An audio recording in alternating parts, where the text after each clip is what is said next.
Productivity does not destroy people all at once. It does it quietly. At first, it makes your life look better. You wake up earlier.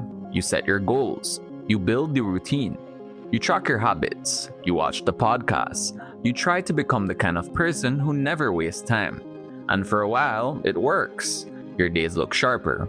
Your calendar looks cleaner. Your goals feel closer. You finally have your system. But that's exactly the trap. Modern productivity culture can destroy people because it turns every part of life into something that must be managed, measured, and optimized. Work becomes proof of discipline. Rest becomes recovery. Sleep becomes a performance score. Exercise becomes self-control. Reading becomes self-improvement. Even doing nothing starts to feel suspicious unless it somehow makes you better later. That is why productivity can make life smaller instead of easier. The promise is freedom. The result is often more pressure, because getting more done does not always make you feel finished. Sometimes it only teaches you that you can handle even more. So, the question is not just why productivity fails. The real question is why something designed to help you can slowly start to destroy you. And the answer begins with one of the most seductive fantasies in modern life. If I can just get through this stretch properly, I will finally be free. Oliver Burkeman calls this the efficiency trap. It is a belief that if you can just become organized enough, disciplined enough, or efficient enough, you will eventually reach a clean, finished version of life. The inbox will be empty. The projects will be complete. Your habits will be stable. Your calendar will finally make sense. But that is not how modern life usually works. Efficiency does not always give you emptiness. It often gives you more room to be filled. The trap is simple once you see it. Getting more done does not usually create closure. It creates even more capacity for even more demand. Every email answered makes room for more emails. Every project finished reveals the next one. Every improvement in speed teaches the system that you can absorb even more. The finish line moves because the system is designed to keep it moving. And once that happens, every quiet hour starts to feel suspicious. If you can always do more, then even rest feels like something you need to justify. Lunch becomes an email session with food nearby. A walk becomes a phone call with better scenery. A hobby gets abandoned because it no longer feels serious enough unless it can become income, content, or progress. The trap deepens when it no longer seems like a trap. Productivity becomes a moral order. Disciplined or weak. Focused or distracted. Serious or lazy. Worthy or behind. Once that belief gets inside you, the to-do list stops being a tool. It becomes a mirror. That shift did not happen by accident. For most of the industrial era, productivity was treated as a systems problem. Better machines, better layouts, better assembly lines, better processes. The question was how to redesign the process so more could be produced with less waste. Henry Ford is the obvious example. He did not simply tell workers to build more cars by wanting it harder. He changed the system around the work. Then, office work took over. More jobs moved from factory lines to desks, screens, calls, and meetings. But the appetite for output stayed exactly where it was. The pressure simply moved. Instead of redesigning the system, organization started leaning harder on the individual. The person became the thing to optimize. And there was already a cultural foundation waiting for that shift. For centuries, the Protestant work ethic had tied hard work to virtue, and idleness to moral weakness. Over time, much of the theology faded, but the emotional structure survived. Work still felt like proof of character. Laziness still felt like sin, even when nobody used that word anymore. So, when productivity moved from the factory into the office, and then from the office into the self, it landed inside a culture already trained to treat output as evidence of worth. That is how overwork became a virtue. That is how rest became suspicious.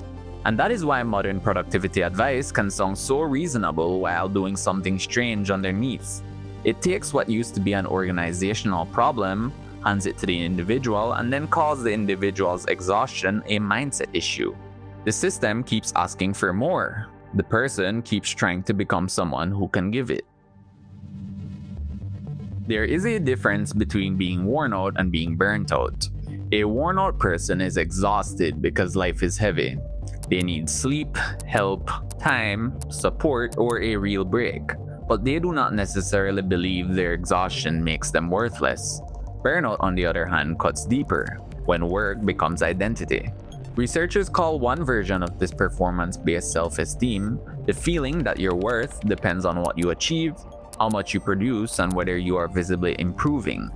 In that mindset, a slow day is not just a slow day. It feels like evidence against you.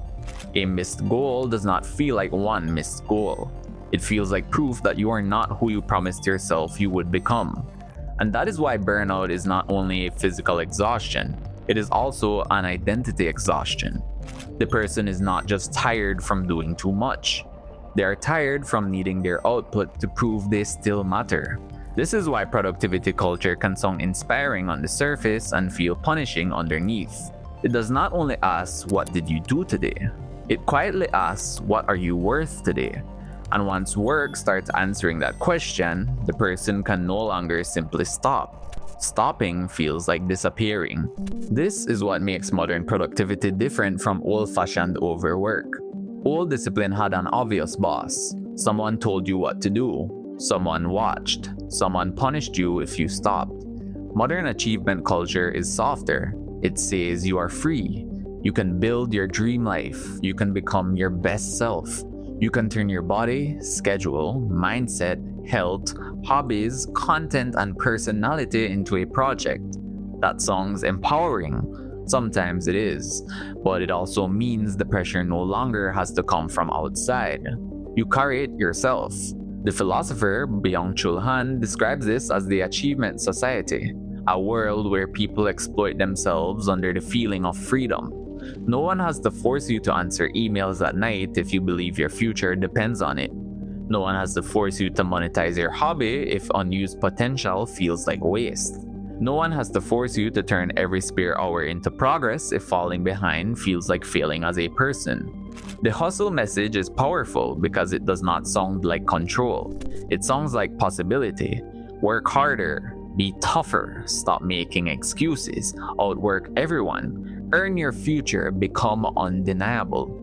For someone who feels stuck, that message can feel like oxygen, but it can also become a cage. Because if your life improves, the system takes credit, and if your life falls apart, you take the blame. That is why the guard never seems to leave. You become the worker and the supervisor. You assign the task, you track the task, and you judge the task. Then you blame yourself when the task is not enough. The factory did not disappear, it moved into your calendar, and eventually it moved into your head. The productivity industry sells one feeling better than almost anything else: the feeling that you are behind. That feeling has become a market. Nowadays, there are task managers for your to-do lists, calendar systems for your time, habit trackers for your routines, wearables for your sleep, focus apps for your attention, meal planners for your body, and the list just goes on and on. Underneath all of them is the same promise: your life is not broken because the demands are too high. Your life is broken because you have not found the right system yet. That is the emotional hook. The tool does not just offer organization, it offers relief from the fear that you are failing at your own life. But tools designed to reduce work often create a new layer of work. You do not just do the task, you enter the task, you tag the task, you reschedule the task, you move it into a better dashboard because this one finally feels like the system that will fix you. And companies have the same problem. Workplaces now run on endless stacks of software, messages, calendars, tickets, dashboards, status updates, project boards, and even performance tools. The work never disappears, it fragments. And fragmented work creates a specific kind of exhaustion, being busy all day without touching the thing that mattered. This is the productivity paradox. The tool promises clarity, then it turns life into administration. And if you fall behind on the administration, the solution is usually just another tool, another system, another method for managing the method. Now you are not only behind on your actual life, you are behind on the system that was supposed to stop you from feeling behind. The deepest sign of the productivity trap is not what it does to work, it is what it does to rest. Sleep should be one of the last places where performance disappears. It's when you close your eyes, you stop producing, and you allow your body to take over. But now, even sleep has been pulled into the system. In one clinical case, a 27-year-old woman went to a sleep program because she felt unrefreshed. She brought data from her wearable tracker, which said her sleep efficiency was low and her nights were restless. So, doctors ran a proper overnight sleep study. They tracked her brain waves, her heart rate, her breathing, and her muscle activity. The lab results showed something her tracker did not. She had slept normally, but when the doctors told her she did not feel relieved, she was actually frustrated because her device still said her sleep was bad. This is a perfect example of the modern problem. The body says one thing, the score says another, and the score usually wins. Sleep researchers have a word for this now: orthosomnia. It describes an unhealthy obsession with getting perfect sleep data. People wake up and check the score before they actually check themselves. They cancel plans to protect the metric. They change routines to chase the number. They turn rest into just another performance. And sleep is only one example. Meditation becomes a focus hack. Exercise becomes energy management. Variations become burnout prevention. Even rest has to explain how it will make you useful later. That is not rest, that is maintenance. 4,000 weeks. That is roughly the length of an average human life. Not in years, in weeks. Most people reach adulthood before they ever do that math. Berkman uses the number to strip away one of the core illusions behind productivity culture. There is not enough time to do everything. There never was. That is not a scheduling error. That is the structure of being alive. Once that sinks in, a lot of modern ambition starts to look different. Seeing every city, hitting every milestone, building the perfect career, body, routine, relationship, and life, at some point that does not look like freedom. It looks like denial. The obsession with productivity is partly a refusal to accept that life will eventually end. As long as you are still optimizing, organizing, and working towards some future state where you are finally in control, you do not have to face the harder question. Are you spending your time on the right life at all? That is why the "when I finally" mentality is so powerful. When I finally finish this project, then I will relax. When I finally pay this off, then I will enjoy weekends. When I finally get ahead, then I will start living properly. But the finally never arrives. Every milestone generates another one. Every arrival reveals a new deficiency. You do not just miss the present, you train yourself to treat the present as an obstacle. And that is where the productivity trap becomes existential. You are no longer trying to get things done. You are trying to earn permission to exist without pressure.